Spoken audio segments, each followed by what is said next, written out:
here at the Brandon Williams camp at Eisenhower High School, his alma mater, with the man himself, Brandon Williams, NFL tight end. And first things first, Brandon, why give back? I mean, before we start, I told you, obviously it's something a lot of guys in the league do, but it's not in your contract. It's not something you need to do. Why give back? And specifically your alma mater, your high school, this area, a lot of guys that come back to Chicago, normally they'll hold stuff on the north side. Why give back to your alma mater, the place where you grew up at? Well, honestly, this is where it all started for me. It's a big part of my success and how I've gotten to where I'm at. The people, the community, the school, so I feel like I've been blessed with the opportunities and some success, and so I'm obligated to do and give back to the community that, made me who I am.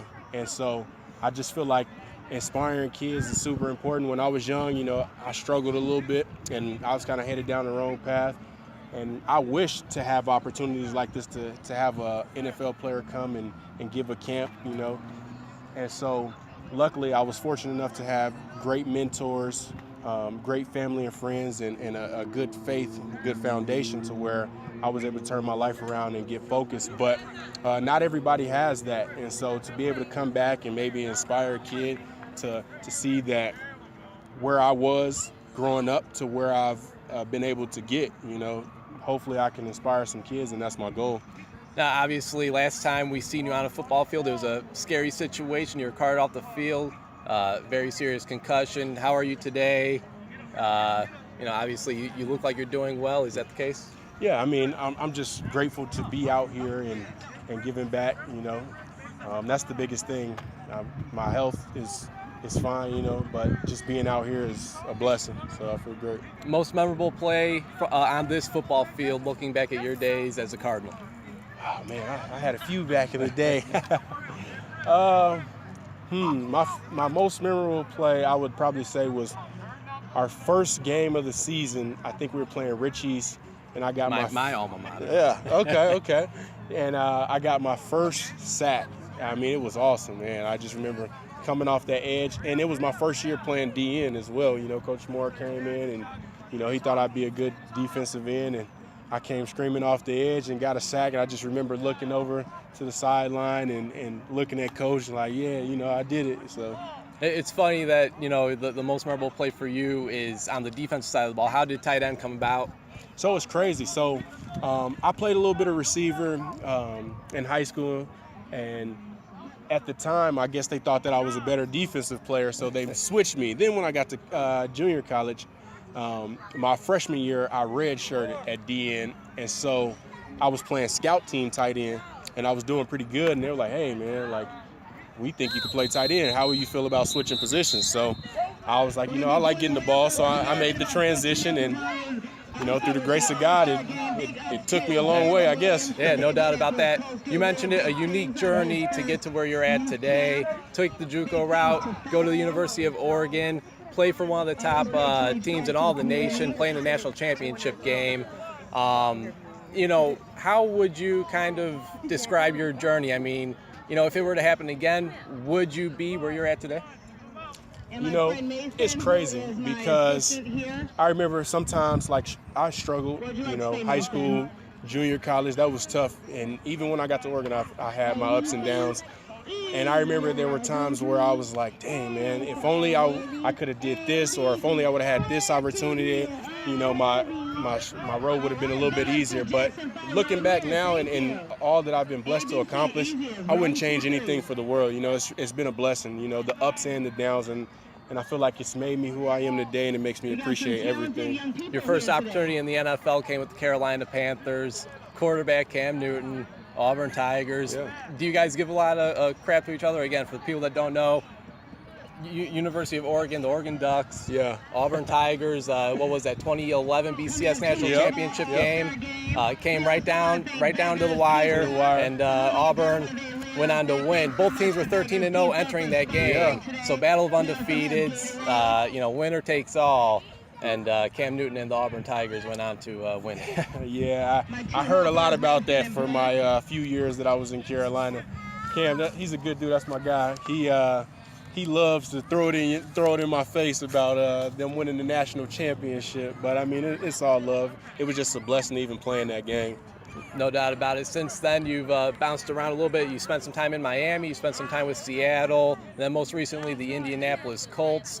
When thinking of those organizations and their offense, obviously they all have, superstar quarterbacks. Mm-hmm. I'm not exactly sure how much time you've been able to spend with Andrew Luck, but even Jacoby Brissett, I thought, was able to have quite a bit of success last year, being kind of thrown into the fire. Mm-hmm. Just talk about the quarterbacks that you've been around. I mean, we mentioned them: Cam Newton in Miami, Ryan Tannehill, Seattle, Russell Wilson, and then in Indianapolis, I'm sure you've been around Andrew Luck, and then an up-and-comer in Jacoby Brissett. Yeah, I mean, it's definitely been a blessing to be around such great and really professional guys, that really take their craft serious, hard workers, super intelligent guys that know the game well.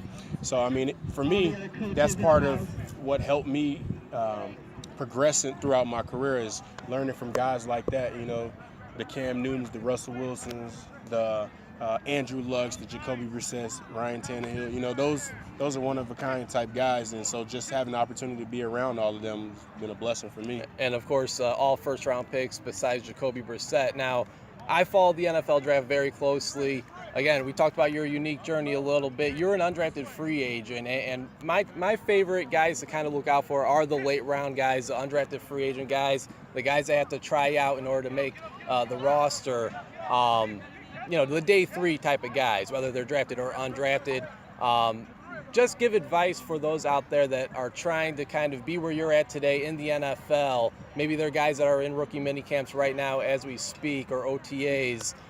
What advice would you give to those that didn't hear their name called, but ultimately got a phone call by an organization, whether they're an undrafted free agent, already signed a contract, they're still going to have to prove themselves, or they're out there trying out as we speak in rookie training camp? What advice would you give to those that are looking to ink an NFL contract? The biggest thing that I would say is stick with it and don't let anybody put any limitations on you, because, I mean, the NFL, it's a business, in business there becomes politics, and sometimes guys get overlooked, but sometimes you have to wait for your turn and kind of create your own opportunities in a sense, and that comes by outworking the man in front of you. Sometimes you got to work harder than the guy that got drafted, you know what I mean? But it makes you appreciate things a lot more, and it makes you not take things for granted. So, like I said, I would say just keep working, give it everything that you got, and don't give up, because nobody's road is perfect. I mean, some guys get blessed and they get drafted and they kind of get things handed to them, but that's not everybody's reality. So for the guys that don't, you just got to continue to work hard and be consistent. Don't give up. When you have a bump in the road, just get back up and keep moving forward. A couple more questions for you, then we'll let you go. It's been an interesting offseason for NFL tight ends. Antonio Gates is no longer with the Los Angeles Chargers. He's a free agent. He's still looking to play. And then recently, Jason Witten, another future Hall of Famer, calls it a career. He'll be in the on the dark side, the media side.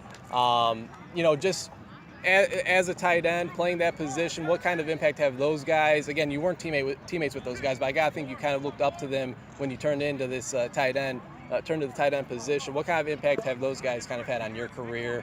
Are those guys that you may have looked up to over the years? Oh, for sure. I mean, like me playing the tight end position, those guys were my idols, I grew up watching Antonio Gates and Jason Witten, so just to see them and watch how they've continued to have success throughout the league, I mean, it's done a lot for me. I try to watch a lot of film on those guys. I try to see the things that they do and look at their journey and how they got to where they've gotten and try to model myself after them, So. And last one, this is the first Brandon Williams camp here at Eisenhower High School, your alma mater. Should we expect this to be an annual thing? Are we going to wait out and see how it goes? It looks like you have a pretty good showing here today for the first annual, or for the first one. Is this something we should expect more in the future? Definitely. That's my plan.